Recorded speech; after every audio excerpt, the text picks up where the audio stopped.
Batch 3 এর প্রথম ক্লাসে সকলকে স্বাগতম। বৈদিক শান্তি মন্ত্রের মাধ্যমে আজকের ক্লাস শুরু করছি। শ্রী গুরুভ্যো নমঃ। হরিঃ ওম। সহনা ভবতু সহনৌ ভুনক্তু সহ বীর্যং করবাবহৈ তেজস্বিনাবধীতমস্তু মা বিদ্বিষাবহৈ। ওম শান্তি শান্তি শান্তিঃ। হরিঃ ওম। আমি প্রিয়ন্ত চক্রবর্তী, আপনাদের যে দুইজন শিক্ষক ক্লাস নেবেন তাদের মধ্যে একজন। আজকের ক্লাসের শুরুতেই স্বাগত বক্তব্য প্রদানের জন্য আমন্ত্রণ জানাচ্ছি বেদান্ত শিক্ষা কার্যক্রমের প্রতিষ্ঠাতা শ্রীমৎ স্বামী জীবানন্দজি মহারাজজি।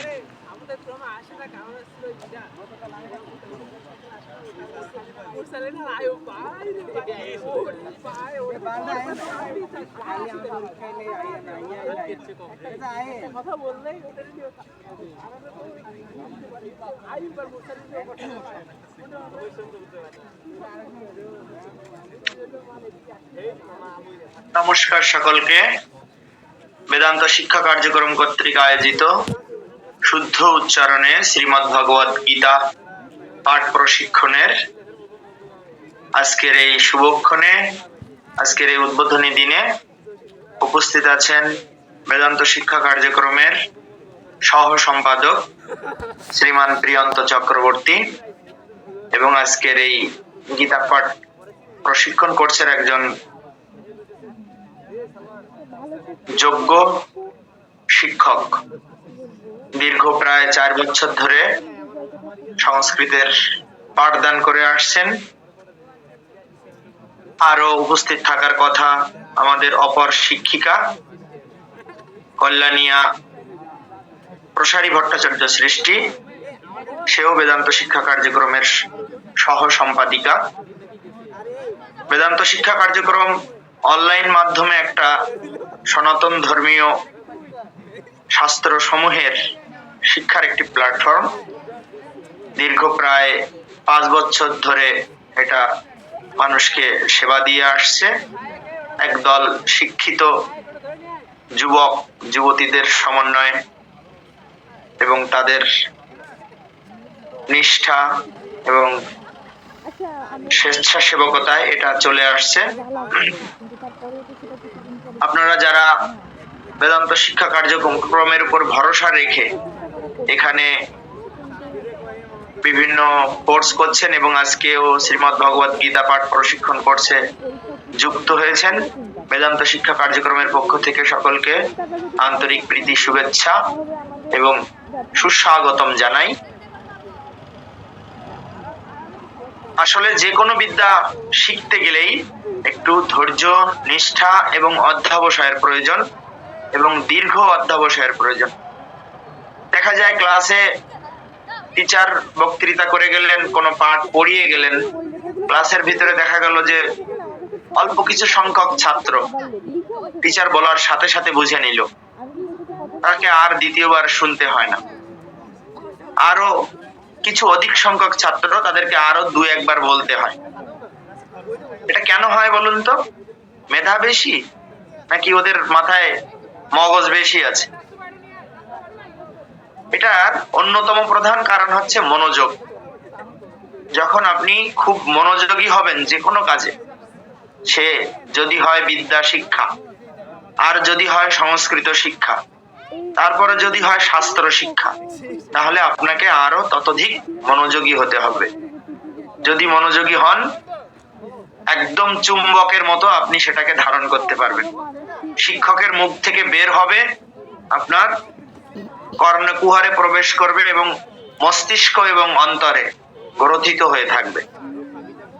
সুতরাং যারা এখানে এসেছেন, এখানে একটা ফি আছে, 1000 টাকা কমপক্ষে দিয়ে এসেছেন, অর্থাৎ আপনাদের আগ্রহ অতি প্রবল এবং শেখার যে সংকল্প সেটা অতি প্রবল, এ বিষয়ে আমরা নিঃসন্দেহ। কিন্তু তারপরেও অনুরোধ করব, আপনারা যখন ক্লাসে বসবেন বাইরের সমস্ত কিছু থেকে নিজেকে কাট অফ করে দেবেন। ঠিক এই রবিবার এবং বুধবার যে দুটো সময়ে আপনারা ক্লাস করতে বসবেন, বাইরের সমস্ত কাজকর্ম গুছিয়ে একটা আইসোলেটেড জায়গায়, মানে যদি সম্ভব হয় আর কি, খাতা কলম নিয়ে বসবেন। গীতা তো সাথে থাকবেই, আর সম্ভব হলে কানে হেডফোন লাগিয়ে বসবেন। তাহলে কি হবে, বাইরের কথাগুলো আপনাকে ডিস্টার্ব করবে না। পরিপূর্ণ মনোযোগ দিয়ে যদি আপনি শেখেন, তো এই 3 মাসেই আপনি পুরো গীতাটা আয়ত্ত করতে পারবেন। কমপক্ষে দেখে দেখে শুদ্ধ উচ্চারণে পড়ার ক্ষেত্রে এতটুকু আপনারা শিখে যাবেন। কারণ আমাদের দীর্ঘদিনের অভিজ্ঞতা থেকে বলছি, এবং আমাদের শিক্ষক দ্বয় খুবই আন্তরিক এবং দক্ষ। তাদের দীর্ঘ অভিজ্ঞতা আছে। সংস্কৃত এবং আমাদের গীতা চণ্ডী পাঠ তারা পাঠদান করে আসছেন। সেজন্য আপনাদের শুধু এইটুকু করতে হবে। আমাদের গীতা শাস্ত্রেও আছে, শ্রদ্ধাবান লভতে জ্ঞানম তৎপর সংজিতেন্দ্রিয়। কি শ্রদ্ধাবান ব্যক্তি জ্ঞান লাভ করতে পারে। তারপরে হচ্ছে তৎপর, মানে তাকে চটপটে হতে হবে। চটপটে মানে কি, মানে ওই গদাই লস্করে চালে চললে হবে না। হবে শিখবো আর কি, টিচার বলে গেছে পরে শিখবো, ওরকম নয়। একদম গরম গরম, টিচার আজকেই বলে গেল ক্লাস শেষ, তো ক্লাস শেষেই আধা ঘন্টা বা 20 মিনিট সময় নিয়ে আপনি দিনের পড়াটা দিনে করে ফেলবেন। তাহলে দেখবেন আপনি খুব সহজে এটা শিখতে পারছেন। আর আরেকটা বুদ্ধি বলে দেই, এখানে আমি সবার সাথে পরিচিত নই, অধিকাংশই মনে হয় শিক্ষার্থী এবং কম বয়সের শিক্ষার্থী।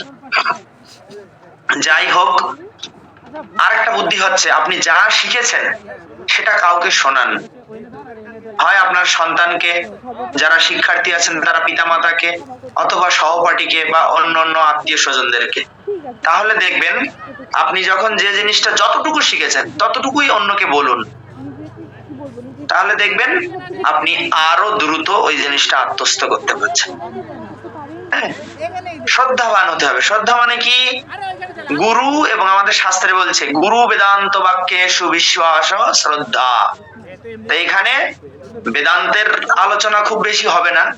প্রথমে হচ্ছে আপনাকে শিখতে হবে শুদ্ধ উচ্চারণে গীতা পাঠ করা, তারপরে ওটাকে সন্ধি বিচ্ছেদ করে প্রত্যেকটা শব্দ বুঝতে পারা, এবং যেহেতু ওটা সংস্কৃত শব্দ, ওই সংস্কৃত শব্দের বাংলা অর্থটা বুঝতে পারা। এটা যদি আপনি পারেন, প্রত্যেকটা শব্দের অর্থ বুঝতে পারেন, তাহলে একটা শ্লোকের অর্থ বুঝতে পারবেন, পুরো বাক্যটার অর্থ বুঝতে পারবেন। এইভাবে এগিয়ে গেলে আপনারা তখন বঙ্গানুবাদ ছাড়াই সংস্কৃত শ্লোক পড়ে অর্থ বুঝতে পারবেন। সংস্কৃতে কি হয়, সংস্কৃত সাহিত্য বা বিশেষ করে যেগুলো ছন্দবদ্ধ শ্লোকে লেখা, সেগুলো একাধিক শব্দ সন্ধি আকারে থাকে। সন্ধি করা 2, 3, 4, 5, 6টা শব্দ অনেক সময় সন্ধি আকারে থাকে, মানে একটা শব্দ থাকে। তো ওইগুলোই হচ্ছে আমাদের, যারা আমরা আগে সংস্কৃত পড়ি নাই তাদের জন্য ওটাই হচ্ছে কঠিনের কারণ। ওইটা ভালো করে ধরে নিতে হবে যে সংস্কৃত উচ্চারণের যে বিধি আছে, সন্ধির যে বিধি আছে, আপনাদেরকে সংক্ষেপে শিখাবে, উচ্চারণ বিধি খুব ডিটেলসে শিখাবে। তো এইগুলো যদি একবার ধরে ফেলতে পারেন, তাহলে আপনার কাছে আর শুধু গীতা নয়, সংস্কৃত ভাষায় রচিত কোনো সাহিত্য বা শ্লোক আর কঠিন থাকবে না। একটু অধ্যবসায় সহকারে এটা শিখবেন, তাতে কি লাভ হবে বলছে, শ্রদ্ধাবান লভতে জ্ঞানম তৎপর সংজিতেন্দ্রিয় জ্ঞানম লব্ধ্বা পরম শান্তিম অচিরেনাধিগচ্ছতি। অচিরেন অধিগচ্ছতি মানে অচিরে মানে কি, অতি দ্রুতই প্রাপ্ত হয়, অধিগচ্ছতি মানে লাভ করে। হ্যাঁ, জ্ঞানম লব্ধ্বা পরম শান্তিম অচিরেনাধিগচ্ছতি। জ্ঞান লাভ করে তিনি অচিরেই পরম শান্তি লাভ করেন। আমরা শাস্ত্র পাঠ করি কি জন্য? গীতা, চণ্ডী, বেদ, উপনিষদ ইত্যাদি পাঠ করি কি জন্য? শাস্ত্রের যে শিক্ষা, যে তত্ত্ব আছে সেটাকে আত্মস্থ করে আমরা পরম শান্তি লাভ করতে চাই। আর আত্মজ্ঞান লাভ হলে আমাদের আর এই জাগতিক কোনো কিছুতে আমাদের আর বিক্ষিপ্ত করতে পারে না, বিচলিত করতে পারে না। আমাদের শাস্ত্রে আছে যে শিক্ষার্থী জ্ঞান লাভ করার জন্য গুরুর কাছে যায়। আমাদের বৈদিক পরম্পরাতে এগুলো আছে। কেমন ভাবে যায়? এমনি শিক্ষা একরকম ব্যাপার। মনে করেন এখানে আমি ফিজিক্স, কেমিস্ট্রি, ম্যাথ, বায়োলজি পড়বো, টিচারের কাছে গেলাম, টাকা দিলাম, টিচার আমাকে পড়িয়ে দিল, আমি ভালো পরীক্ষা দিয়ে পাস করে একটা সার্টিফিকেট পেয়ে গেলাম, পরবর্তীতে চাকরি বাকরিতে কাজে লাগলো। এটা এক রকমের ভাব। আর হচ্ছে যারা যথার্থ তত্ত্বন্বেষী, আত্মজ্ঞান লাভ করতে চায়, শাস্ত্র অধ্যয়ন করে শাস্ত্রের নিগূঢ় তত্ত্ব, সেই জ্ঞান, তত্ত্বজ্ঞান লাভ করতে চায়, তাদের থাক অন্যরকম, তাদের চিন্তা ভাবনা, তাদের মোটিভেশন অন্যরকম থাকে। তাদের উদ্দেশ্যে শাস্ত্র বলছে যে তদ্বিজ্ঞানার্থম স গুরুমেব অভিগচ্ছেৎ সমিৎপানি শ্রোত্রিয়ম ব্রহ্মনিষ্ঠম। সেই জ্ঞান লাভের জন্য শিক্ষার্থী উপহার নিয়ে, আগে তো সমিত পানি মানে যজ্ঞ কাষ্ঠ হাতে নিয়ে গুরুর কাছে যেত, আর গুরু এইরকম একাগ্র মানে খুব আগ্রহী তত্ত্বজ্ঞান অন্বেষু এরকম শিষ্যকে নিজের সন্তানের মতো সমাদর করে তাকে শিক্ষা দান করতেন। আপনার যদি গুরুর প্রতি যথাযথ শ্রদ্ধা থাকে, ভক্তি থাকে, তাহলে গুরুরও আপনার প্রতি ওই রকম স্নেহ ভালোবাসা থাকবে। সে নিজের সন্তানের মতো করে আপনাকে আদর করে করে শেখাবে। সুতরাং প্রথম কর্তব্য হচ্ছে শ্রদ্ধাবান হওয়া। গুরু বা আচার্য যিনি এখানে আছেন, প্রিয়ন্ত, শ্রীমান প্রিয়ন্ত চক্রবর্তী এবং শ্রীমতী প্রসারী ভট্টাচার্য, এই দুজন আপনাদের আচার্য, কিন্তু তাদের কাছ থেকে আপনারা শিক্ষা লাভ করতে এসেছেন, তো তাদের কথা ঠিক ঠিক ভাবে শুনতে হবে, ক্লাসে বাধ্য থাকতে হবে। এখানে হয়তো অনেক শ্রেণী পেশার বহু মানুষ থাকতে পারেন, চাকরিজীবীরাও, কিন্তু যেহেতু আপনি শিক্ষার্থী রূপে এসেছেন, তো আপনি এখন শিক্ষার্থী, আর যারা আপনাকে শিক্ষা দান করছেন তারা আপনার শিক্ষক। শিক্ষকের প্রতি যথাযথ শ্রদ্ধা এবং আনুগত্য এখানে দেখাতে হবে। ক্লাসের পরিবেশ বজায় রাখতে হবে। কিছু জিজ্ঞাসা করলে উত্তর দিতে হবে। যদি আপনি না বুঝতে পারেন, মাইক্রোফোনটা আনমিউট করে আপনাকে বলতে হবে যে টিচার আমি এখানে বুঝতে পারিনি, আমাকে আরেকবার বলুন। তখন বলছেন যে তস্मै সবিদ্যান উপসন্নায় সম্যক প্রশান্ত চিত্তায় সমন্বিতায় এনাক্ষরম পুরুষম বেদ সত্যম প্রবাচতম তত্ত্বত ব্রহ্মবিদ্যাম।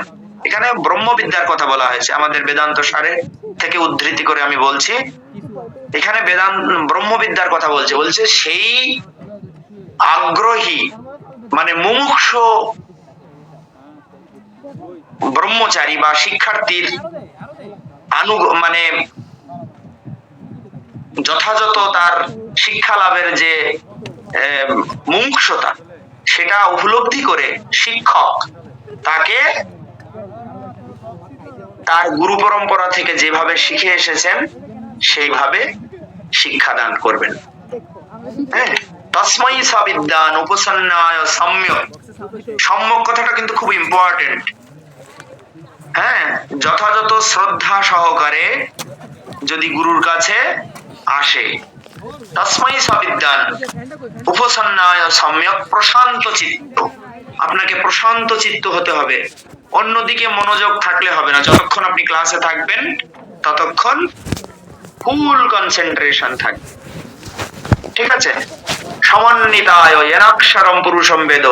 তখন আচার্য আপনাকে প্রার্থনা করি যেন আপনাদের এই শ্রীমদ্ ভগবদ গীতা শিক্ষা যে সংকল্প আপনারা করেছেন সেটা যেন সাফল্যমণ্ডিত হয় এবং আপনারা এই গীতার জ্ঞান নিজেদের জীবনে কাজে লাগিয়ে সুখে শান্তিতে সমাজে বসবাস করতে পারেন এবং গীতার তত্ত্বজ্ঞান লাভ করে অন্তিমে ভগবত প্রাপ্তি ঘটে। এই প্রার্থনা করে ঠাকুরমা স্বামীজির কাছে এই প্রার্থনা করে আপনাদের সকলের সর্বাঙ্গীন মঙ্গল কামনা করি, শিক্ষকের এবং ছাত্রদেরও। ওম শান্তি শান্তি শান্তি। হরি ওম তৎসৎ। শ্রীরামকৃষ্ণার্পণমস্তু।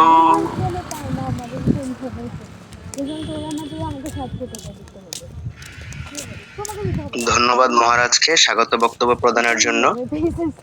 এবার আমরা আমাদের মূল ক্লাসে চলে যাব। আজকে হচ্ছে আপনাদের গীতা কোর্সের প্রথম ক্লাস। তো কোর্সটির মূল নাম হচ্ছে, যে আসল নাম যেটি মানে বলা উচিত সেটি হচ্ছে যে শুদ্ধ উচ্চারণে শ্রীমদ্ ভগবদ গীতা বা শুদ্ধ সংস্কৃত উচ্চারণে শ্রীমদ্ ভগবদ গীতা পাঠ প্রশিক্ষণ। তো এখন গীতা শাস্ত্র তো আমাদের সবার বাসাতেই মোটামুটি আছে, কেউ কেউ পড়ে, কেউ কেউ আবার পড়ে না, ফুল দে, জল দে, তুলসী দে, যাই হোক। তো এখন যারা পড়তে চায় তারা তো পড়তেই পারে, হ্যাঁ, এটা আবার শেখার কি প্রয়োজন? এখন দেখুন, গীতা শাস্ত্রটা মূলত শ্লোকগুলো সংস্কৃত ভাষায় রচিত, সংস্কৃত ভাষায় লিপিবদ্ধ, আর আমরা হচ্ছি বাঙালি, বাংলাদেশি। তো আমরা সংস্কৃতটাকে পড়তে গেলেও সেই বাংলা ভাষাতেই পড়বো, ঠিক আছে? যেমন ইংলিশ, ঠিক আছে, ইংলিশটাকে ধরুন আমরা শিখেছি এফ, টি কে তো আমরা টি উচ্চারণ করি, ঠিক আছে? ইংলিশের যে অ্যালফাবেটের টি আছে না, টি কে তো আমরা টি উচ্চারণ করছি। এখন ধরুন ইংলিশে একটা শব্দ লিখে দিয়েছে F U T U R E, তো আমরা বাঙালিরা দেখে কি বলবো? যে ফিউটার, হ্যাঁ, F U T U R E, future. Logically তো এটাই হয়, কিন্তু এটার উচ্চারণ তো ফিউটার না, এটার উচ্চারণ তো হচ্ছে ফিউচার। তেমনই নেচার, ফিউচার নেচার। এখানে টি উচ্চারণটা কিন্তু টি হচ্ছে না, চ হচ্ছে, চ, ঠিক আছে? তো সংস্কৃতের ব্যাপারটা এরকমই, যে আমরা অক্ষরগুলো দেখছি যে বাংলা হরফে, বাংলা অক্ষরে সংস্কৃত লিখে দিয়েছে। আমাদের বাংলাদেশে যেসব গীতা পাওয়া যায়, ম্যাক্সিমাম গীতাই হচ্ছে মূলত বাংলা হরফে লিখে দেয়। কিছু কিছু আছে যেগুলো দেবনাগরী হরফে লিখে এখন, তো ম্যাক্সিমামই হচ্ছে বাংলা হরফে লিখে দেয়। তো আমরা বাঙালিরা সেই ওই যে F U T U R E future, তো সেরকম করে বাংলা হরফে সংস্কৃত শব্দগুলো উচ্চারণ করি। তো আমরা এখানে শিখতে এসেছি যে F U T U R E future না ফিউচার, হ্যাঁ, সেরকম ভাবে শিখবো যে যদা যদা হি ধর্মস্য নয়, ইয়দা ইয়দা হি ধর্মস্য, ঠিক আছে? তো এই জিনিসটা হচ্ছে আমরা এখানে শিখব। তো শুদ্ধ সংস্কৃত উচ্চারণে শ্রীমদ্ ভগবদ গীতা পাঠ। এখন এই যে উচ্চারণটা আমরা শিখবো, উচ্চারণটা কিভাবে শিখতে হয়? একটা ভাষার প্রধানত 4 ধরনের প্রয়োগ আছে, বলতে গেলে 5 ধরনের হয়, কিন্তু প্রধানত 4 ধরনের। কি কি? স্পিকিং, লিসনিং, রাইটিং, রিডিং, আর পঞ্চম হচ্ছে থিঙ্কিং, ঠিক আছে? থিঙ্কিং, চিন্তা করা, ভাষা চিন্তা করছি। যে আমি ধরো চিন্তা করছি আমি ওখানে যাব, হ্যাঁ, তো ইংলিশে চিন্তা করা যায় আই উইল গো দেয়ার, এরকম চিন্তা করা যায়। তো থিঙ্কিংটা হচ্ছে একটু আলাদা। তো প্রধানত হচ্ছে 4 রকমের: স্পিকিং, লিসনিং, রিডিং এবং রাইটিং। শোনা, বলা, পড়া এবং লেখা। তো এখানে আবার জোড়া আছে, জোড়ায় জোড়ায়। কিরকম? শোনা এবং বলা, লিসনিং এবং স্পিকিং এক জোড়া, আর রিডিং রাইটিং হচ্ছে আরেক জোড়া। যেমন ধরুন কেউ অন্ধ, ঠিক আছে, জন্মান্ধ, তো সে কিন্তু মানে তাকে যদি লিখতে দেওয়া হয়, সে কখনো দেখি না অক্ষরটা কিরকম, সে কিন্তু লিখতে পারবে না, ঠিক আছে? সে যদি দেখতো তাহলে কিন্তু সে আঁকা বাঁকা হলো, ধরুন লাইন মিলাতে পারছে না, সোজা রাখতে পারছে না লাইনটা, যেহেতু সে অন্ধ, কিন্তু সে কটা কিভাবে লিখতে হয়, হ্যাঁ, বা আম শব্দটা কিভাবে লিখতে হয় সে জানে। তো সে আঁকা বাঁকা হলো, লিখতে পারবে, কিন্তু সে কখনো দেখেই নাই সরাই আ ম অক্ষরগুলো কিরকম হয়, তো সে লিখতে পারবে না। হ্যাঁ, অন্ধদের অন্যরকম হচ্ছে যে এই হাতে ধরে ধরে অনেক ধরনের ল্যাঙ্গুয়েজ আছে, সেগুলো আলাদা ব্যাপার, কিন্তু নর্মালি তাকে যদি লিখতে দেওয়া হয় আম লিখো বা যে কোনো কিছু লিখো, সে দেখে নাই অক্ষরগুলো কিরকম, দেখে কখনো পড়ে নাই, ঠিক আছে, চিনে নাই, তো সে লিখতে পারবে না। কিন্তু তাকে যদি বলা হয়, সে যদি শুনতে পারে, শুনে শুনে কিন্তু সে বলতে পারবে, ঠিক আছে, অন্ধ ব্যক্তি শুনে শুনে বলতে পারবে। তো বলার জন্য কিন্তু শোনার প্রয়োজন আছে, স্পিকিং এর জন্য লিসনিং এর প্রয়োজন আছে, এটা কিন্তু একটা জোড়া। আবার ধরুন কেউ মুখ বধির, বোবা, কানে শোনে না এবং বোবা, তো সে শুনতেও পায় না, বলতেও পায় না। ঠিক আছে, দেখুন শোনার সাথে বলাটা কিরকম কানেক্টেড। মুখ বধিরা মূলত শুনতেও পারে না, বলতেও পারে না। তো তারা যদি হচ্ছে যে মানে তাকে যদি দেখিয়ে দেই অক্ষরগুলো, সে দেখে দেখে লিখতে পারবে। ঠিক আছে, তো উচ্চারণটা কিরকম না জানলেও সে দেখে দেখে লিখতে পারবে। ঠিক আছে, ধরুন সে উচ্চারণ করে পড়তে পারছে, কিন্তু মনে মনে যে এই লেখাটা হচ্ছে এরকম, ঠিক আছে, মনে মনে হয়তো সে পড়ছে, কিন্তু সে উচ্চারণ করতে পারছে না, মুখ দিয়ে উচ্চারণটা আসছে না।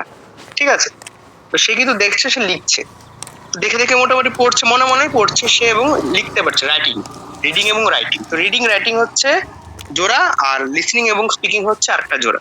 তো এই কথাগুলো আমি কেন বলছি, উচ্চারণ শেখার জন্য কি বললাম, যে বলার জন্য, স্পিকিং এর জন্য আমাদের লিসনিং প্রয়োজন, শোনা প্রয়োজন। আমাদেরকে শুদ্ধভাবে বলতে হলে শুদ্ধভাবে শুনতে হবে। তো কখনোই দেখবেন বই পড়ে উচ্চারণ শেখা যায় না। একটা জিনিস মনে রাখবেন, বই পড়ে উচ্চারণ শেখা যায় না। ঠিক আছে, এখনকার দিনে বাজারে অনেক বইতে, অনেক গীতাতে, গীতা নয়, বিভিন্ন শাস্ত্রে কিরকম তারা মানে লিখে লিখে ভেঙে দেয়। ধরুন সংস্কৃত উচ্চারণটা একে তারা ভেঙে ভেঙে এমন ভাবে লিখে দেয় যাতে উচ্চারণ করতে আমাদের সুবিধা হয়।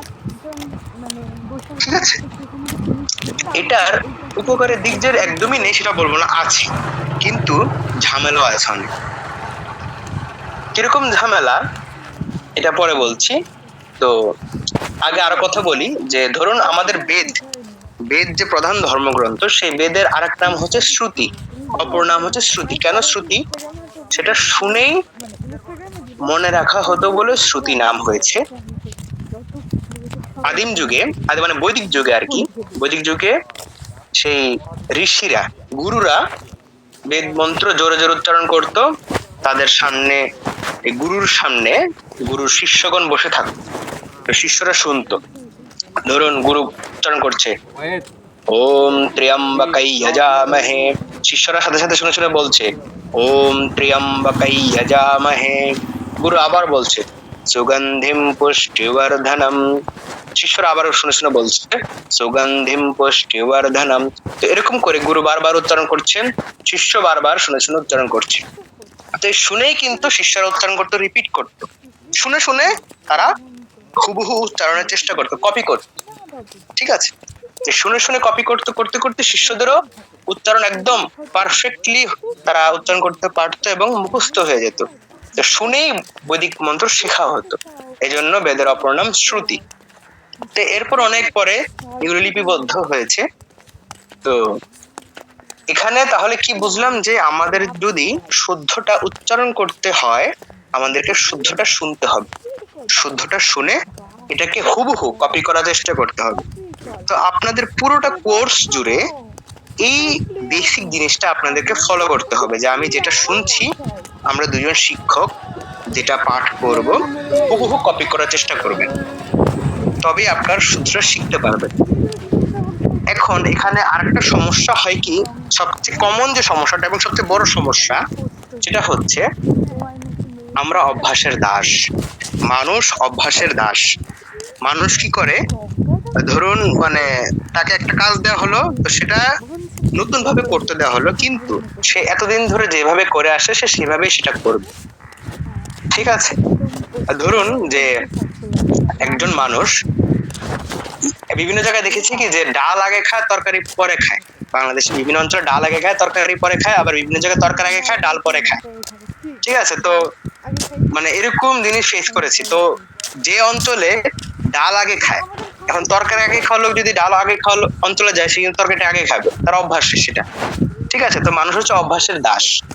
তো এখন আপনাকে যদি আমি বলি যে উচ্চারণ হবে ইয়াদা ইয়াদা হি ধর্মস্য, তো আপনি তো বাঙালি মানুষ, আপনার বয়স ধরুন 25 বা 30, আপনি 30 বছর পর্যন্ত অন্তস্থ জকে জ উচ্চারণ করেছেন, যদা যদা উচ্চারণ করেছেন।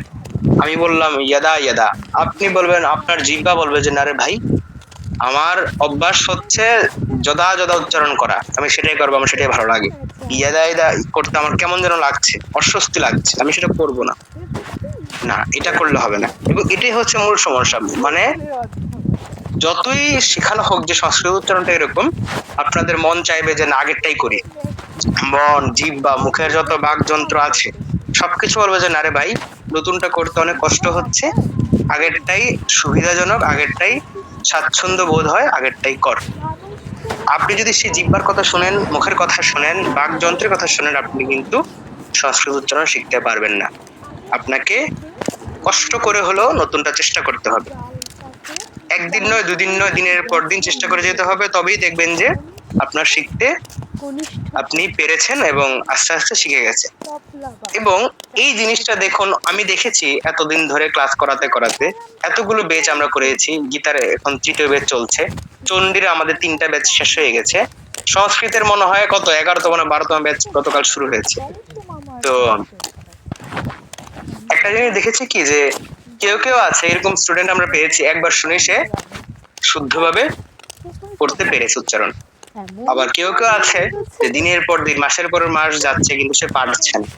এটা হয়, কোনো সমস্যা নেই। সবাই এক ক্যাটাগরির স্টুডেন্ট নয়, সবাই একটা জিনিস একরকম ভাবে পারে না। কেউ হয়তো এটা ভালো পারলো, কেউ হয়তো আরেকটা জিনিস ভালো পারলো। এমনও দেখেছি যে হয়তো উচ্চারণ শুদ্ধভাবে সংস্কৃত করতে পারছে না, কিন্তু অর্থ বোঝার দিক দিয়ে, ব্যাখ্যা করার দিক দিয়ে এবং শাস্ত্র মেনে চলার দিক দিয়ে অনেক এগিয়ে। ঠিক আছে? তো এক একজন এক এক দিক দিয়ে এগিয়ে আসলে। তো হচ্ছে না বলে যে একদম আমি খারাপ স্টুডেন্ট বা আমার দ্বারা হবে না, সেটা ভাবলে কিন্তু হবে না।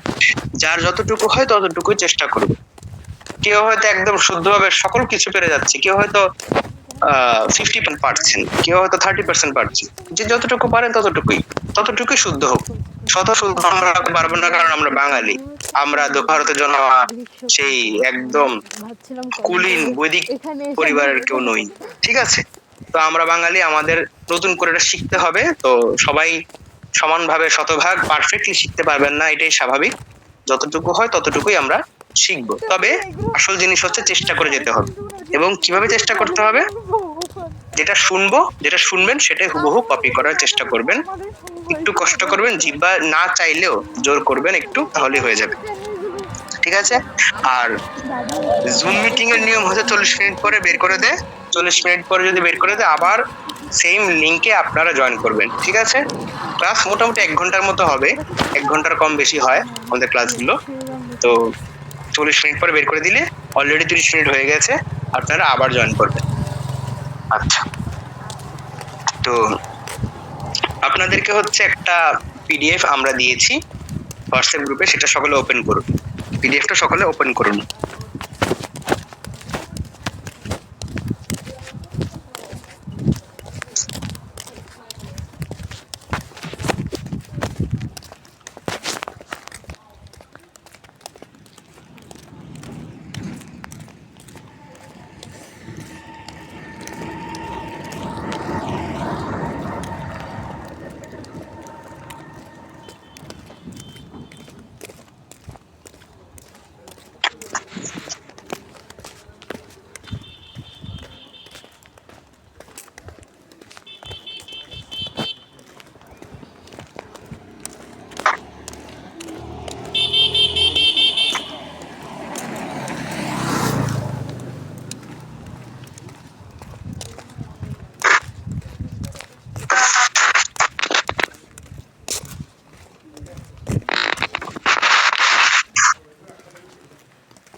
পিডিএফটাতে দেখুন উপরে কি লেখা আছে, একদম উপরে শ্রী শ্রী চণ্ডীপাঠ প্রশিক্ষণ। এটা মূলত চণ্ডী কোর্সের উদ্দেশ্যে বানানো হয়েছিল। তো এটাই একই সংস্কৃত উচ্চারণ, চণ্ডী, গীতা সবকিছুর জন্য। ঠিক আছে?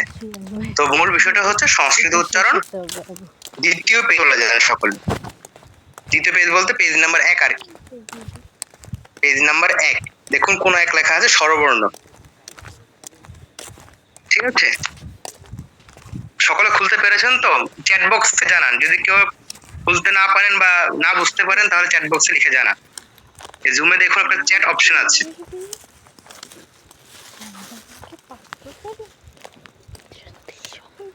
এখানে আনমিউট করার অপশন এখনো কাউকে দিচ্ছি না।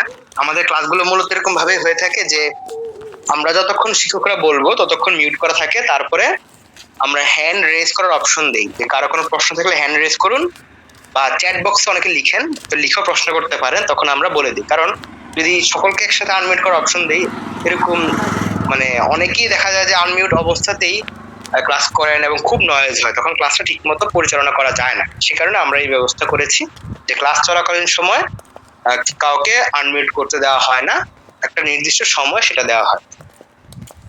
ঠিক আছে, আরেকটা জিনিস বলে দেই, আপনারা পার্টিসিপেন্টস, আপনারা দেখবেন কি যে আপনাদের একটা অপশন আছে, দেখুন পার্টিসিপেন্টস নিচে এই যে mute, start video, chat, participants একটা অপশন আছে, সেখানে যান, গিয়ে দেখবেন যে আমার নাম সহ প্রত্যেকের নাম সিরিয়ালি দেওয়া আছে। তো আপনারা প্রত্যেকে নিজের নামটা সবার উপরে পাবেন, ঠিক আছে? তো দেখুন, যদি আপনার আসল নাম না দেওয়া থাকে সেটাকে এডিট করুন। আপনার যাদের আসল নাম দেওয়া নেই তাদের মোবাইলের মডেল নাম্বার বা জিমেইলের নাম দেওয়া আছে, ঠিক আছে? মডেল নাম্বার মোবাইলের বা জিমেইল এগুলো ইত্যাদি দেওয়া আছে। যদি নিজের নামটা না দেওয়া থাকে তাহলে একদম উপরে যদি আপনার মোবাইলের মডেল বা অন্য কিছু থাকে সেটাতে টাচ করলে একটা রিনেম অপশন পাবেন, রিনেম, সেখানে গিয়ে আপনার নামটা এডিট করে নিজের আসল নামটা দিন। এটা প্রত্যেক ক্লাসে যদি করতে না চান তাহলে জুম অ্যাপে ঢুকে একটা আইডি খুলে নেবেন নিজের, ঠিক আছে? জুম অ্যাপে ঢুকে নিজের একটা আইডি খুলে নেবেন নিজের নাম দিয়ে, বেশি কঠিন কিছু নয়।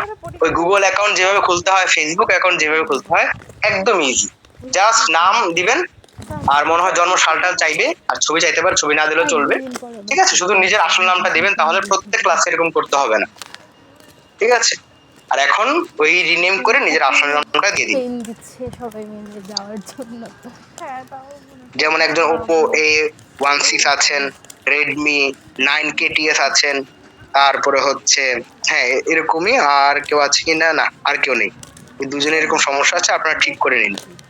মেয়েরটা না, জাস্ট ইয়েগুলো কনভারসেশন। আচ্ছা, দুইজনে হ্যান্ড রেজ করেছে, তাদের প্রশ্নটা একটু নেই।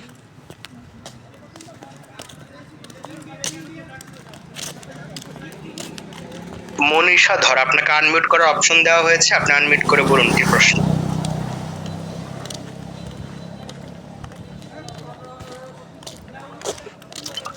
আমার এটা একটু সর্বনিম্ন 4টা পার্সোনাল আইডিতে দিয়ে দিলে ভালো হতো। গ্রুপে দিয়ে দিয়েছি, পাননি? গ্রুপে পাই নাই তো। গ্রুপে দেখুন একদম লাস্ট যে মেসেজটা, একদম লাস্ট মেসেজটা হচ্ছে পিডিএফটা দেওয়া হয়েছে গ্রুপে না, আমি ওই হোয়াটসঅ্যাপ গ্রুপে অ্যাড হইতে পারি না, মানে আমি এটা ও পেড আচ্ছা, করি। ঠিক আছে ঠিক আছে, তাহলে আমি আপনাকে কি প্রসারে অ্যাড করেছিল? হ্যাঁ প্রসারী, হ্যাঁ প্রসারী, হ্যাঁ হ্যাঁ, হ্যাঁ। প্রসারী একটু ওনাকে পাঠিয়ে দাও, পিডিএফটা ফরওয়ার্ড করে দাও। আচ্ছা ঠিক আছে, প্রসারী করে দিবে।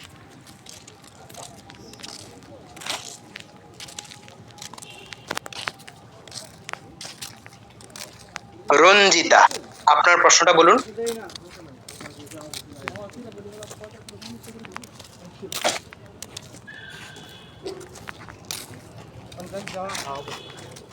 ভালো আছে মিস রঞ্জিতা, আপনাকে হ্যাঁ বলুন। এখান থেকে বের হয়ে হ্যাঁ দাদা, বলতেছি কি, আপনি যে কথা বলতেছেন আমি তো আপনাকে দেখতে পাচ্ছি না। আমার ভিডিও অফ করার জন্য দেখতে পাচ্ছেন না? ভিডিওটা তো দেখা যাচ্ছে না, শুধু একটা ছবি বাইরে হয়ে আছে। ভিডিও অন করছি না তো, ভিডিও অন করিনি আমি, ভিডিও অফ রেখে কথা বলছি অডিও। হ্যাঁ ও আচ্ছা আচ্ছা, ওইটাই। আচ্ছা ঠিক আচ্ছা আছে দাদা, ঠিক আছে। ঠিক আছে।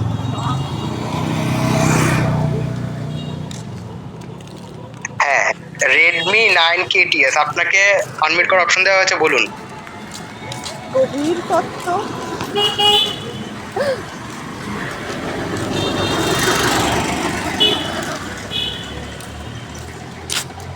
প্রসারী বলো। দাদা মনীষা ধরকে বলুন আমাকে একটু ইয়ে করতে, নক করতে, নম্বরটা পাচ্ছি না। আচ্ছা ঠিক আছে, মনীষা ধর, আপনি একটু প্রসারীকে মেসেজ দিন, নক দিন, তাহলে সে আপনার পার্সোনাল অ্যাকাউন্টটা পেয়ে যাবে হোয়াটসঅ্যাপে। ঠিক আছে, তো আমরা আবার চলে যাই আমাদের ক্লাসে। তো সব পিডিএফটা খুলুন, খুলেছেন আশা করি। তো দেখুন স্বরবর্ণ, ঠিক আছে। তো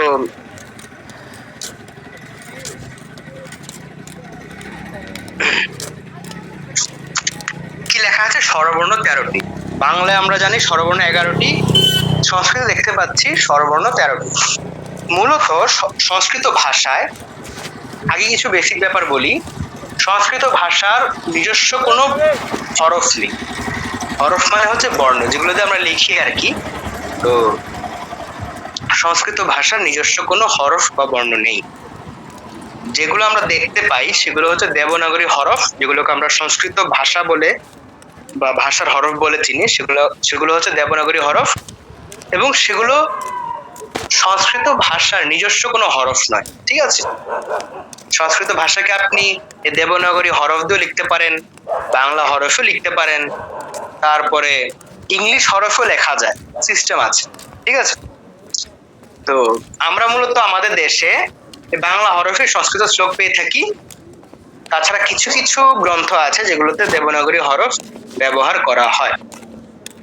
তো স্বরবর্ণ এখানে দেখতে পাচ্ছি যে স্বরবর্ণ 13টি। স্বরবর্ণ কিন্তু আরো বেশিও হয়, তারতম্য হয়, কিন্তু বেসিক হচ্ছে 13টি। বিভিন্ন ক্ষেত্রে তারতম্য হয়। উচ্চারণের ক্ষেত্রে উচ্চারণের যে বৈচিত্র্যতা আছে সংস্কৃতে, এই উচ্চারণের বৈচিত্র্যতার কারণে স্বরবর্ণের সংখ্যায় তারতম্য হয়। তবে আমরা মূলত 13টি জানবো। সংস্কৃত ভাষায় স্বরবর্ণ হচ্ছে 13টি। তো কোনগুলো দেখুন, লেখা আছে 13টা স্বরবর্ণ। 13টা স্বরবর্ণের মধ্যে 5টি হচ্ছে রসস্বর এবং 8টি হচ্ছে দীর্ঘস্বর। 5টি রসস্বর, 8টি দীর্ঘস্বর। তো রসস্বর দীর্ঘস্বর ব্যাপারটা কি? ধরুন আমরা যে উচ্চারণ করি A B C D E F G H, তারপরে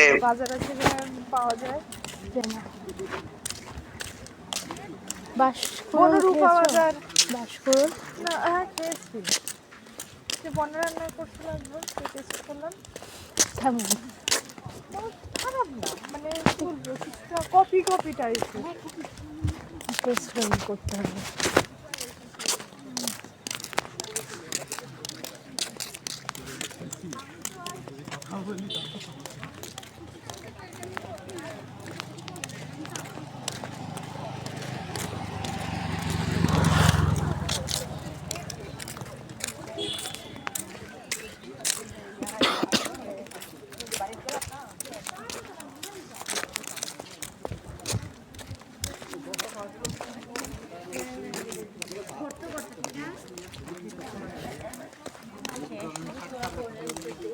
কতগুলো বাস আছে ভাই? আমরা আর কি আমরা এমনি অনাবিল তনাবিল করতে পারছি।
হ্যাঁ, যেটা বলছিলাম যে আমরা যেমন বাংলায় বলি ক খ গ ঘ উ চ ছ এরকম উচ্চারণ করছি, সরয় সরয়া অ ই উ উ রি এরকম উচ্চারণ করছি।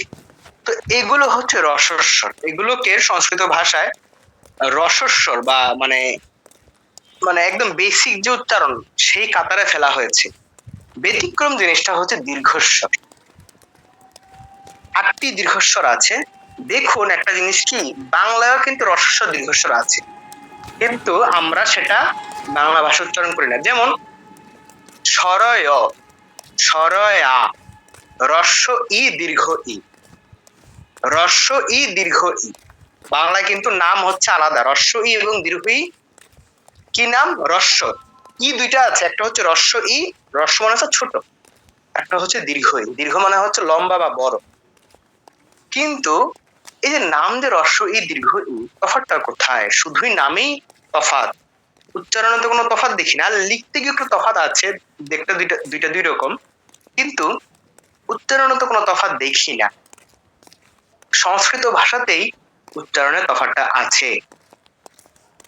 সংস্কৃত হচ্ছে এমন একটা ভাষা যেখানে যদি একটা ফোঁটাও দেওয়া হয়, এই সংস্কৃত ভাষায় যদি একটা ফোঁটাও দেওয়া হয় সেটারও গুরুত্ব আছে। একটা ফোঁটার জন্য সংস্কৃত ভাষায় উচ্চারণের পরিবর্তন হয়, অর্থের পরিবর্তন হয়। তো সংস্কৃত ভাষা একটা ফোঁটারও কিন্তু গুরুত্ব রয়েছে। কোনো কিছুকে এখানে অবহেলা করা যায় না। তো এই যে হ্রস্ব ই দীর্ঘ ই নাম হলো, আমরা বাংলায় ধরুন হ্রস্ব ই দিয়ে একটা শব্দ কি ইট, ইট, আর দীর্ঘ ই দিয়ে একটা শব্দ কি ইগল। এখন ধরুন ইগল শব্দটাতে আমরা দীর্ঘ ই এর পরিবর্তে হ্রস্ব ই ব্যবহার করলাম, তখনও বলতাম ইগল, আবার দীর্ঘ ই ব্যবহার করার পরেও বলছি ইগল। কিন্তু সংস্কৃত ভাষায় উচ্চারণটা কিরকম হবে? ধরুন হ্রস্ব ই দিয়ে লিখেছি, হ্রস্ব ই দিয়ে উচ্চারণ হবে ইগল, ঠিক আছে। দীর্ঘ ই দিয়ে লিখেছি, উচ্চারণ হবে কি ইগল, ইগল। দেখুন ই এর উচ্চারণটা দীর্ঘ হয়ে গেছে, নাম দীর্ঘ ই বলেই ই এর উচ্চারণটা দীর্ঘ হয়ে গেছে। তো হ্রস্ব ই এর উচ্চারণ হবে হ্রস্ব বা ছোট, দীর্ঘ ই এর উচ্চারণ হবে দীর্ঘ বা বড়। তো হ্রস্ব ইটাকে ছোট ছোট উচ্চারণ করবো না, ছোট করতে হবে এমন কোনো কথা নেই, যেটা আছে সেটাই করবেন, এতদিন যেটা করে এসেছেন সেটাই করবেন ই। কিন্তু দীর্ঘটার ক্ষেত্রে একটু বড় করবেন ই। তেমনি ভাবে উ আছে দুইটা, হ্রস্ব উ, দীর্ঘ উ। তো দীর্ঘ উ এর উচ্চারণ করবেন উ, ঠিক আছে। এই হচ্ছে হ্রস্ব এবং দীর্ঘ এর তফাৎ। তাহলে হ্রস্ব স্বর হচ্ছে 5টি, অ, ই, উ, রি এবং এই যে নয়ের মতো একটা দেখছেন, এটাকে বলা হয় লি বলে অনেকে, অনেকে বলা হয়, অনেকে বলে রি। লি এর সাথে একটা রফলা লাগিয়ে দিয়ে রি, এটার ব্যবহার আগে ছিল। বাংলা ভাষা তো এর ব্যবহার আমরা পেয়েছি। আমরা যারা একদম ছোট বয়সে সেই ধরুন নার্সারি বা একদম অক্ষর শেখার ক্ষেত্রে যে বইগুলো পড়তাম, আমি বিশেষ করে আমি পেয়েছি, আপনারা কজন পেয়েছেন জানি না। আমার চেয়ে যারা জুনিয়র আছেন তারা হয়তো পাননি, আমার চেয়ে সিনিয়ররা পেয়েছেন। এই অক্ষরটা বাংলা ভাষাতেও ছিল, তবে এটার ব্যবহার তেমন নেই বলে আস্তে আস্তে এটা বিলুপ্ত হয়ে গেছে। তো এটা হচ্ছে লি বা রি, এবং মন্ত্রের ব্যবহারের ক্ষেত্রে এটাকে পাওয়া যায়। যারা ন্যাস করেন, যারা পুরোহিত আছেন, পুরোহিত যারা পূজার সময় ন্যাস করেন, কালী পূজার ন্যাস করেন, তারা এটা পেয়ে থাকবেন। এই রি এর ব্যবহার আছে এবং এই রিটাও দীর্ঘ হয়, এটা একটা দেওয়া আছে, হ্রস্ব দেওয়া আছে, এটাও দীর্ঘ হয়, ঠিক আছে। তো যাই হোক, তো আমরা 13টা স্বরবর্ণ জানলাম, এর মধ্যে 5টা হচ্ছে হ্রস্ব আর বাকি 8টা হচ্ছে দীর্ঘ। তো হ্রস্বগুলো উচ্চারণ হচ্ছে অ, ই, উ, রি। আর দীর্ঘ 8টার উচ্চারণ কিরকম হবে? আ।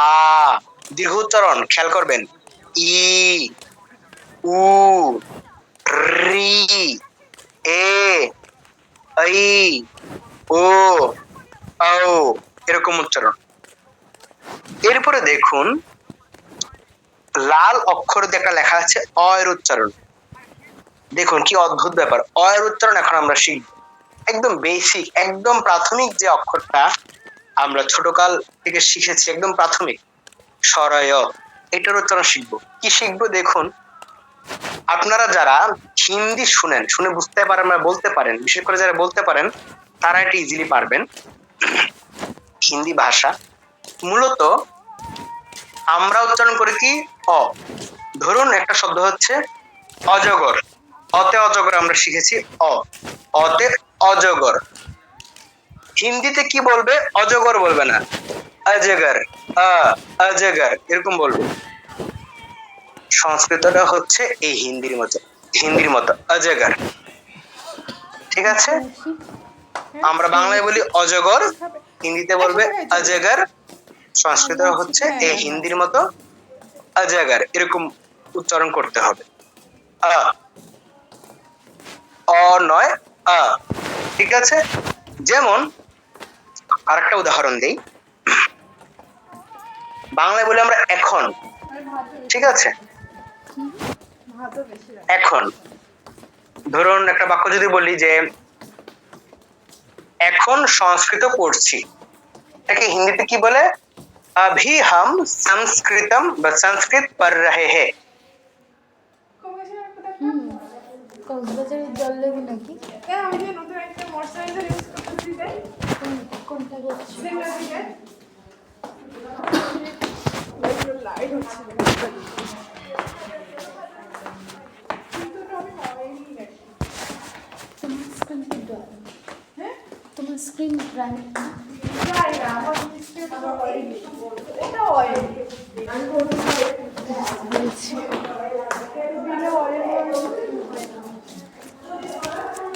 শীতকালে সবার প্রায় সবাই স্ক্রিন ড্রাই হয়ে যায়। তোমার স্ক্রিনটা দেখিনি। তোমার স্কিনে তোমার গরমকাল অতিরিক্ত অয়েলি আর শীতকাল অতিরিক্ত ড্রাই।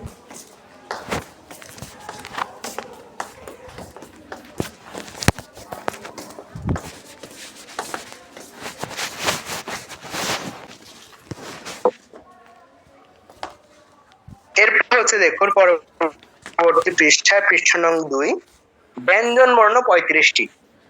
এই 35টি ব্যঞ্জন বর্ণের মধ্যে স্পর্শ বর্ণ 25টি, এরা 5টি বর্গে বিভক্ত। তো আমরা জানি সাধারণত বাংলা ভাষায় ব্যঞ্জন বর্ণ হচ্ছে 39টি, তো সংস্কৃত ভাষায় আমরা জানবো কয়টি? 35টি। এখানেও তারতম্য আছে, তবে বেসিক আমরা 35টি জানবো। 35টির ব্যবহারই বেশি কারণে আমরা 35টি জানবো। তো 35টির মধ্যে প্রথম 25টি হচ্ছে স্পর্শ বর্ণ। স্পর্শ মানে কি? কেন স্পর্শ বর্ণ নাম হলো? মুখের কোথাও না কোথাও এগুলো উচ্চারণ করার সময় স্পর্শ করে, জিহ্বাটা কোথাও না কোথাও স্পর্শ করে, এজন্য নাম হয়েছে স্পর্শ বর্ণ। বা একটা অঙ্গ, মুখের একটা অংশ আরেকটা অংশকে স্পর্শ করে, এজন্য নাম হয়েছে স্পর্শ বর্ণ। এগুলো বাংলা ব্যাকরণে মূলত ছিল। ঠিক আছে, 25টা স্পর্শ বর্ণকে যদি 5টা বর্গে ভাগ করি, 5 5 25, প্রত্যেকটা বর্গে 5টা করে বর্ণ পাওয়া যায়। 25টা বর্ণকে যদি আমরা 5টি বর্গে বিভক্ত করি, প্রত্যেকটা বর্গে 5টি করে বর্ণ পাওয়া যায়। তাহলে দেখুন এখানে আমরা সিরিয়াল করেছি, উপর থেকে নিচে হচ্ছে একটা বর্গ। ঠিক আছে, ক খ গ ঘ ঙ একটা বর্গ, চা ছা যা ঝা নিয়ে আরেকটা বর্গ, টা ঠা ডা ঢা না আরেকটা বর্গ, তা থা দা ধা না আরেকটা বর্গ, পা ফা বা ভা মা আরেকটা বর্গ, মোট 5টা বর্গ। এবং প্রত্যেকটা বর্গকে তার প্রথম অক্ষরের নাম দিয়ে চেনা হয়, প্রথম অক্ষরের নাম দিয়ে নামকরণ করা হয়েছে। যেমন ক বর্গ, ক বর্গে কারা কারা আছে? কা খা গা ঘা ঙা।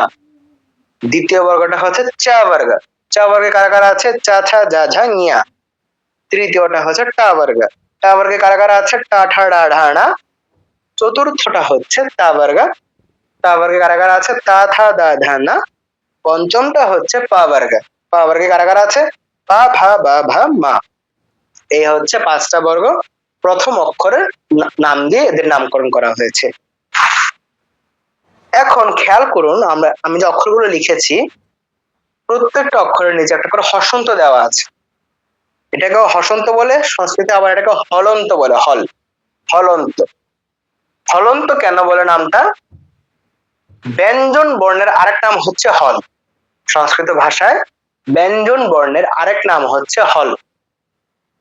তো এই হলের নিচে অন্তে, শেষে, অন্ত মানে হচ্ছে শেষ, হল বা ব্যঞ্জন বর্ণের শেষে বা অন্তে বসে বলে এটাকে বলা হচ্ছে হলন্ত।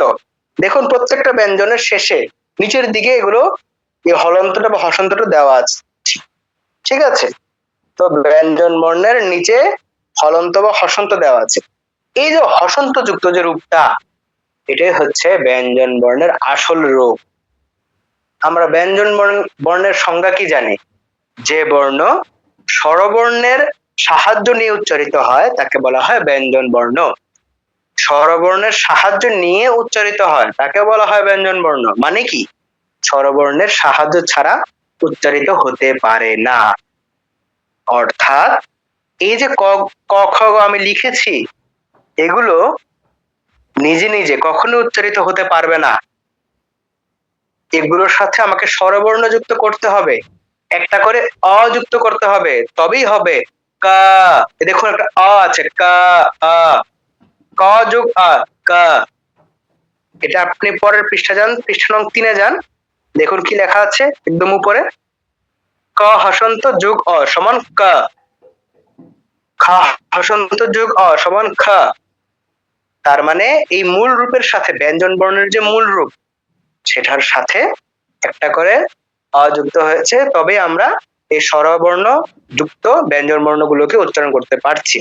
কা, অর্থাৎ মূল ব্যঞ্জন বর্ণের রূপ হচ্ছে এই হসন্ত যুক্ত রূপটা, আর এটার সাথে স্বরবর্ণ অযুক্ত হলেই হয় কা, খা। এগুলোকে আমরা তখন উচ্চারণ করতে পারি। ঠিক আছে? কি লেখা আছে? প্রত্যেকটি ব্যঞ্জন বর্ণ এইভাবেই স্বরবর্ণের সহায়তায় উচ্চারিত হচ্ছে।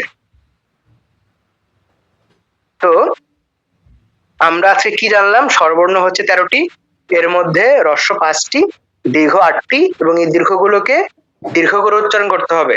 সংস্কৃত ভাষা এখন থেকে এগুলো আমরা মেনটেন করব। যেমন ইয়দা ইয়দা হি ধর্মস্য, দেখুন তাড়াতাড়ি বললে মানে যদি আমি দীর্ঘটাকে দীর্ঘ উচ্চারণ না করতাম, করতাম ইয়দা ইয়দা হি ধর্মস্য, না, ইয়দা ইয়দা হি ধর্মস্য, ইয়দা দাটা একটু দীর্ঘ হলো উচ্চারণ, কারণ আ আছে, আ হচ্ছে দীর্ঘস্বর।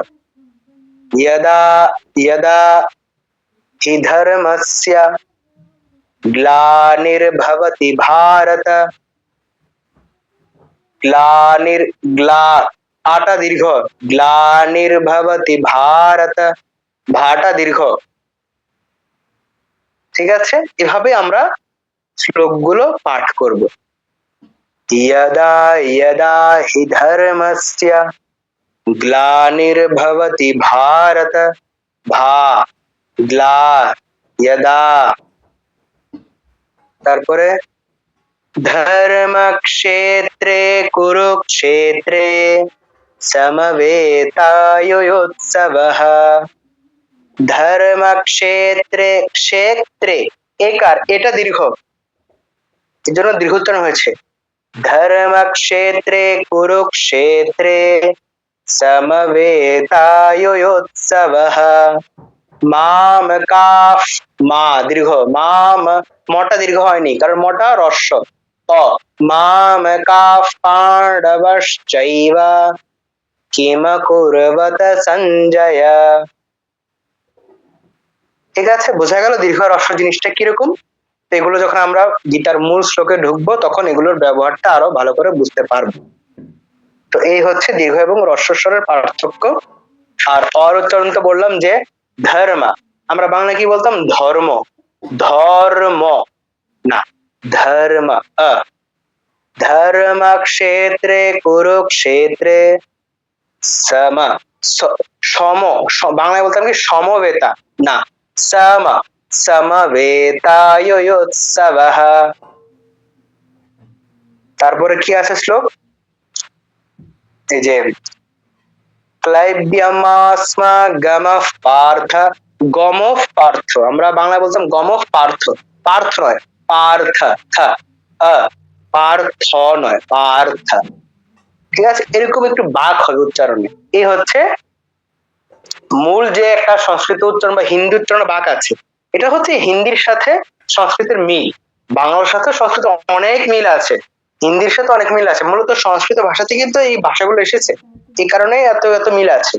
ঠিক আছে? ধরুন এক মায়ের পেটের 2 সন্তান, তো এক সন্তানের মায়ের একটা কিছু কিছু গুণ মিল পাওয়া যায়, আরেক সন্তানের সাথে মায়ের আরেক মানে আরেক ক্যাটাগরির গুণের মিল পাওয়া যায়।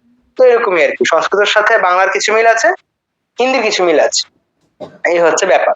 তো হিন্দির মতো করে এই এরকম উচ্চারণটা হবে। তারপর ব্যঞ্জন বর্ণ হচ্ছে 35টি, এখানে 25টি হচ্ছে স্পর্শ বর্ণ। 25টিকে 5 ভাগে 5টি বর্গে ভাগ করা হয়েছে। প্রত্যেকটি বর্গের যে প্রথম অক্ষর সেটির নামে বর্গের নামকরণ করা হয়েছে। আর ব্যঞ্জন বর্ণের যে মূল রূপ এটা হচ্ছে হসন্ত যুক্ত এই রূপটা হচ্ছে ব্যঞ্জন বর্ণের মূল রূপ। এটার সাথে স্বরবর্ণ যুক্ত করে ব্যঞ্জন বর্ণ উচ্চারণ করতে হবে। স্বরবর্ণ ব্যতীত ব্যঞ্জন বর্ণ উচ্চারণ করা যায় না। স্বরবর্ণ যুক্ত করলেই হচ্ছে হসন্তটা চলে যাবে, মানে একটা অযুক্ত হয়েছে স্বরবর্ণ।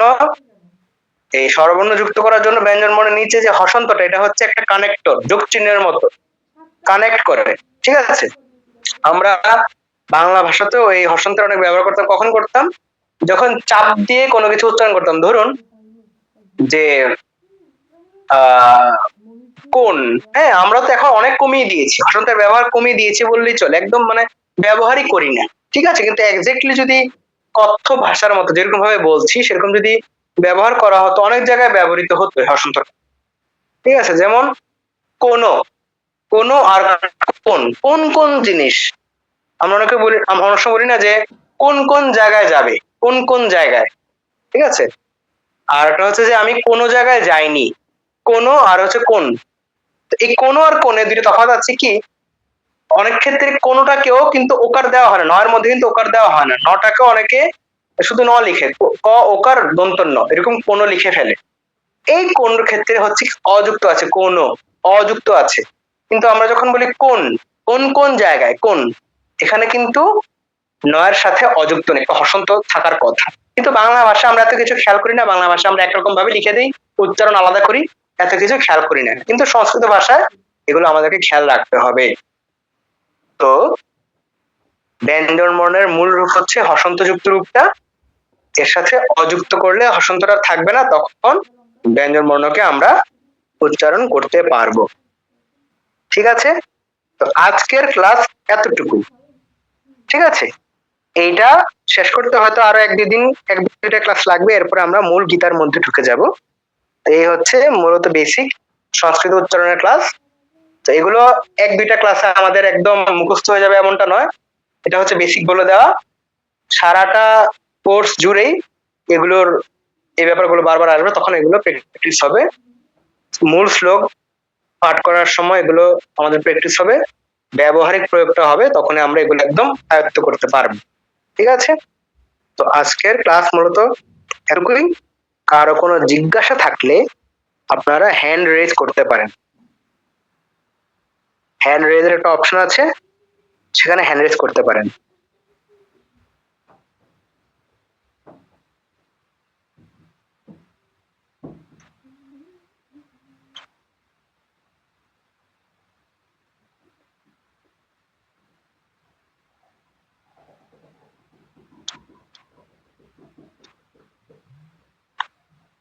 ক্লাসের মধ্যে জিজ্ঞাসা থাকলে হ্যান্ড রেজ করতে পারেন, চ্যাট বক্সে লিখতে পারেন। ক্লাসের বাইরে জিজ্ঞাসা থাকলে আমাকে বা আপনাদের আরেকজন শিক্ষক প্রসারী তাকে ইনবক্সে মেসেজ করতে পারেন। আমাদের হোয়াটসঅ্যাপ গ্রুপের মেসেজিং অপশনটা মূলত অফ করা আছে, কারণ সেখানে আমরা মেসেজিং করার অপশন দিচ্ছি না, কারণ সেখানে যদি আপনাদেরকে অপশন দেখা যাবে আপনারা মেসেজিং করছেন, ঠিক আছে, কিন্তু সেদিন আমাদের গুরুত্বপূর্ণ মেসেজ গুলো চলে যাবে, সেখানে আমরা আবার আমাদের অডিও রেকর্ড গুলো দিব গীতার শ্লোকের। তো সেখানে মেসেজ করার অপশন আমরা দিচ্ছি না। আপনাদের কোনো জিজ্ঞাসা থাকলে, কোনো ইনকোয়ারি থাকলে আমাকে বা প্রসারীকে পার্সোনালি ইনবক্সে জিজ্ঞাসা করবেন।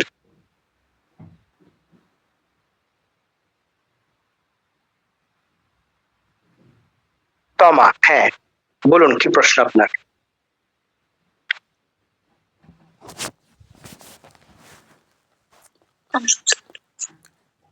নমস্কার স্যার। নমস্কার। উমো নি উচ্চারণটা কিভাবে হবে? উ এবং নিয়ের উচ্চারণটা আমরা আজকে এখনো ক্লিয়ারলি বলি নাই, আগামী ক্লাসে বলবো, ঠিক আছে, তখন একদম বিস্তারিত বলে দিব। Okay sir. আজকে শুধু চিনিয়ে রাখলাম যে কোনগুলো হচ্ছে যে এই স্পর্শ বর্ণ, এতটুকু, ঠিক আছে। আচ্ছা। আচ্ছা, আর কার কোনো জিজ্ঞাসা?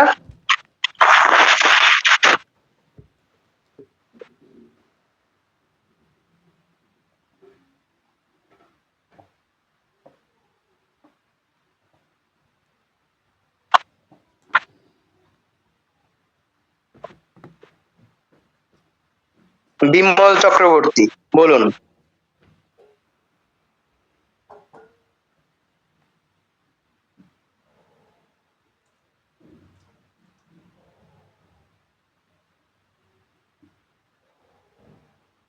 বিমল চক্রবর্তী, আপনাকে আনমিউট করার অপশন দেওয়া হয়েছে।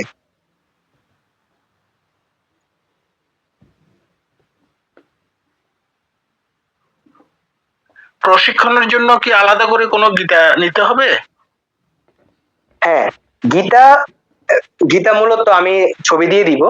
তো ব্যাপার হচ্ছে কি, বাজার অনেক গীতা আছে, যেগুলোর মধ্যে আমরা যেহেতু উচ্চারণটা শিখছি, যেগুলোর মধ্যে হচ্ছে একদম স্পষ্ট সংস্কৃত অক্ষরগুলো দেওয়া আছে, সেরকম গীতা নিতে হবে। তো এরকম গীতা আপনারা যদি পান সেটা নিতে পারেন, কিন্তু আমি যদি রেফার করি, আমি এই উদ্বোধন কার্যালয় থেকে, রামকৃষ্ণ মঠ মিশনের উদ্বোধন কার্যালয়ের একটা গীতা আছে, লাল রঙের গীতা, স্বামী জগদীশ্বরানন্দজির, সেটা আপনারা ফলো করতে পারেন। সেটার মধ্যে একদম এক্সাক্ট সংস্কৃত অক্ষরগুলো দেওয়া আছে। আরেকটা হচ্ছে কি, ঢাকা রামকৃষ্ণ মঠ থেকে প্রকাশিত হয়, সেটার একদম ছোট আকারের, সেটাতে ব্যাখ্যা নেই, তো শুধু অর্থ আছে। সেটার মধ্যেও সংস্কৃত অক্ষরগুলো স্পষ্টভাবে দেওয়া আছে, সেটা নিতে পারেন।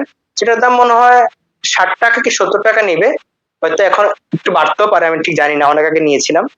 তো সেটা আছে। এছাড়া দিনাজপুর রামকৃষ্ণ মিশনের একটা গীতা আছে, সেটার দাম মনে হয় 300 টাকার মতো, বা এর কম বেশি হতে পারে। এরকম হচ্ছে এই গীতাগুলো জগদীশ্বরানন্দজির লাল রঙের, ঢাকা মঠের, তারপর হচ্ছে দিনাজপুর রামকৃষ্ণ মিশনের। এই তিনটা আমি জানি, যেগুলোর মধ্যে একদম শুদ্ধ অক্ষর দেওয়া আছে। এছাড়াও যদি আপনারা অন্য কোথাও কোন নিতে পারেন, সমস্যা নেই, কিন্তু মেইন ব্যাপারটা হচ্ছে কি, এখানে শুদ্ধ সংস্কৃত লেখা থাকতে হবে, এই হচ্ছে ব্যাপার। ধন্যবাদ। এখন চট্টগ্রাম রামকৃষ্ণ মিশন থেকে কি পাবো? হ্যাঁ হ্যাঁ, পাবেন, অবশ্যই পাবেন। আচ্ছা আচ্ছা, থ্যাংক ইউ, নমস্কার। ঠিক আছে, নমস্কার। নমস্কার। হ্যাঁ, বিশ্বজিৎ গোস্বামী, বলুন। হ্যাঁ স্যার, নমস্কার স্যার। নমস্কার। আমি জলপাইগুড়ি থেকে বলছি। ক্লাস কালকে স্যার কটা থেকে স্যার? কালকে তো নয়, আমাদের ক্লাস হচ্ছে রবিবার এবং বুধবারে। এটা হচ্ছে বাংলাদেশ সময় রাত 8টা, ভারতীয় সময় রাত 7:30, মানে সন্ধ্যা 7:30 আর কি। রবিবার আর বুধবার, তাই তো স্যার? হ্যাঁ হ্যাঁ, রবিবার বুধবার। স্যার, আমার স্যার শ্রী শঙ্কর চক্রবর্তী কর্তৃক সম্পাদিত জগদ্ধাত্রী লাইব্রেরি, এই গীতাটা আছে, চলবে তো স্যার? এটা তো আমি দেখিনি, এটা কিরকম? আমাকে হচ্ছে দ্বিতীয় অধ্যায়, আমার দেখাবো। আপনি দ্বিতীয় অধ্যায় 9 নং শ্লোক, দ্বিতীয় অধ্যায় 9 নং শ্লোকের একটা ছবি পাঠাবেন, তাহলে আমি বুঝে যাবো কিরকম।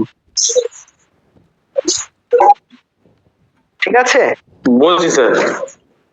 আচ্ছা।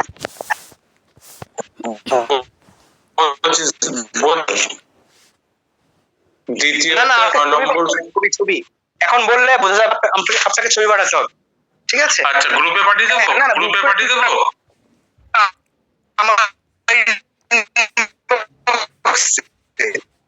ছবি দিলে আমার ইনবক্স পাঠিয়ে দিবেন।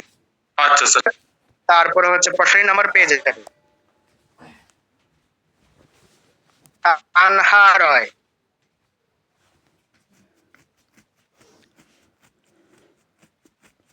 বলুন।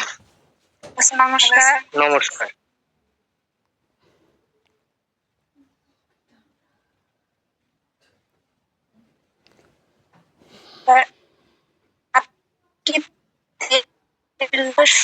এবার উচ্চারণ ভালো টেনে রাখবেন, উচ্চারণটা টেনে রাখবেন জাস্ট, ঠিক আছে? ধরুন আমি উদাহরণ দিচ্ছি, কাউকে ডাক, ধরুন কাছে একজন ব্যক্তি আছে, একজন ব্যক্তি কাছে আপনার আছে, তাকে ডাক দিবেন, এই এই করে ডাক দিবেন।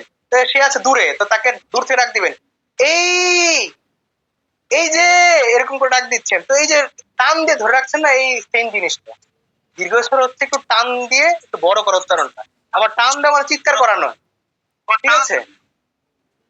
ই এবং গলার সুরটা আর কি টান দিয়ে রাখতে হবে, তাই না? বুঝি নাই। বলছি যখন এই যে উচ্চারণটা করব, কণ্ঠের সুরটা আর কি টেনে ধরে রাখতে হবে। হ্যাঁ, মানে ভলিউম বাড়ানো কমানো নয়, জাস্ট টেনে ধরে রাখা, ই ই এরকম। কি সরিয়া রশ্মি এভাবেই তো না? হ্যাঁ, এবং এটা আমি যখন শ্লোকগুলো পড়াবো তখন বুঝতে পারবেন, ঠিক আছে? জি স্যার। ঠিক আছে। ওকে। ওকে। আর কার কোনো জিজ্ঞাসা?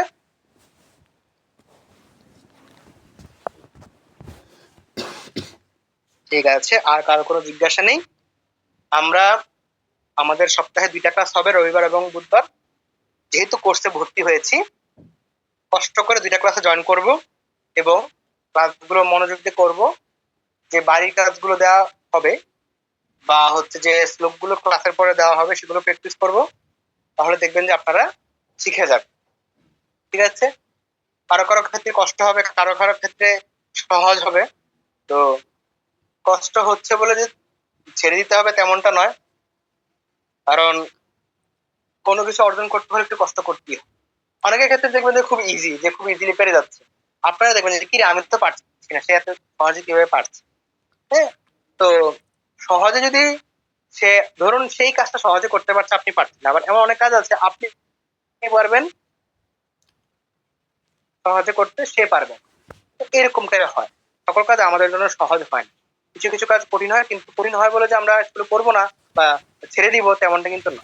যেহেতু কোর্সে ভর্তি হয়েছেন, কষ্ট করে 3টা মাস 3.5টা মাস যত যত দিনই লাগুক আপনারা কাজগুলো করবেন, প্র্যাকটিস করবেন এবং শিখে যাবেন। এই যে যদি একটা কোর্স শিখে যান, একটা কোর্সের উচ্চারণ যদি আপনি ঠিক মতো শিখে যান, আপনি দেখবেন যে আপনার যে কোনো শাস্ত্র পড়ার ক্ষেত্রে, চণ্ডী হোক, উপনিষদ হোক, বেদ হোক, মানে একদম ইজি হয়ে যাচ্ছে। হ্যাঁ, বৈদিক উচ্চারণের ক্ষেত্রে কিছু কিছু ব্যতিক্রম নিয়ম আছে, সেগুলো আলাদা, সেগুলো একদমই উচ্চ পর্যায়ের। কিন্তু বেসিক সংস্কৃত এখানে আপনারা যারা যা শিখবেন সকল ক্ষেত্রে আপনারা কাজে লাগাতে পারবেন, ঠিক আছে? তো কষ্ট করে 3 সাড়ে 3 মাস যতদিনই লাগুক আপনারা শিখে যাবেন, এটা আপনাদের কাছ থেকে আমাদের প্রত্যাশা। আজকের ক্লাস এখানে শেষ করছি। সকলকে নমস্কার।